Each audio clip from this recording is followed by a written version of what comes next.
তাই জন্য হাঁস আবার ঘরে ফিরে আসে। যা বাবা, এই বিনা মেঘে বৃষ্টি কিভাবে হচ্ছে? এই তো দেখলাম আকাশ ঝলমল করছিল, এর মধ্যে বৃষ্টি নেমে গেল। আমি পরে খাবার সঞ্চয় করতে যাব। এখন যাই, ডিমগুলোর উপর বসি। যদি বেশি তা দিলে তাড়াতাড়ি বাচ্চাগুলো বেরিয়ে আসে, আমি তো ভেবেই খুব খুশি। এই বলে হাঁস তার ডিমগুলোকে আঁকড়ে ধরে বসে থাকে এবং অত্যধিক আনন্দে নিজের মনের কথাবার্তা বলতে থাকে। তোদের আমি অনেক ভালোবাসবো। তোরা তাড়াতাড়ি ডিম থেকে বেরিয়ে আয়। তোদের একজনের নাম রাখবো গুড্ডু, আরেকজনের নাম রাখবো পিঙ্কি। খুব সুন্দর নাম, তাই না? তোদের মা নাম রেখেছে, ভালো তো হবেই। ধুর, তখন থেকে ঘুরেই যাচ্ছি, একটা শিকার পর্যন্ত পেলাম না।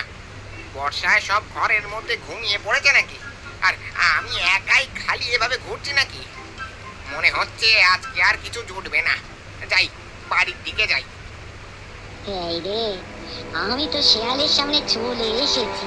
এবার আমি কি করে বাঁচবো? দেখে তো মনে হচ্ছে খুবই ক্ষুধার্ত। আজকে আর আমার নিস্তার নেই গো। অনেক খোঁজাখুঁজির পর একটা পেয়েছি, আর ছাড়া যাবে না। এই মুরগি, পালাতে গেলে কিন্তু এমনি মরবি। চুপচাপ আমার কাছে চলে আয়। শেয়াল, তুমি আমাকে মেরো না। আমি তোমাকে খাবার জায়গার সন্ধান দেব। তুমি সেখানে গেলে তোমার পেট ভরে যাবে। আমি তোকে বিশ্বাস করব কি করে, তুই যদি পালিয়ে যাস? পালিয়ে আর যাবো কোথায়? তুমি তো এত বুদ্ধিমান, তুমি তো ঠিক আমায় খুঁজে বের করবে গো। তখন আমি কি করব? আমি পালিয়ে যাব না গো। তাহলে বল, কোথায় খাবার পাবো?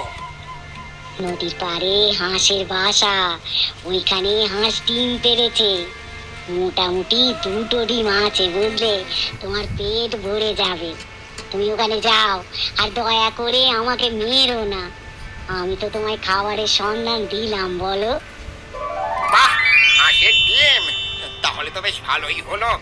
ঠিক আছে, আমি যাচ্ছি। পরে যখন খাবারের অভাব হবে তখন তোকে মেরে খাবো। এখন পালা এখান থেকে, আর একদম দাঁড়িয়ে থাকবি না। আরে, অনেক কষ্টে নিজের প্রাণ বাঁচিয়েছি বাবা, আর এখানে দাঁড়িয়ে থাকা যাবে না। যাই, বাসায় চলে যাই। বাসায় ছানাগুলো একা বসে আছে, ওদের আবার কোনো বিপদ না হলে হয়।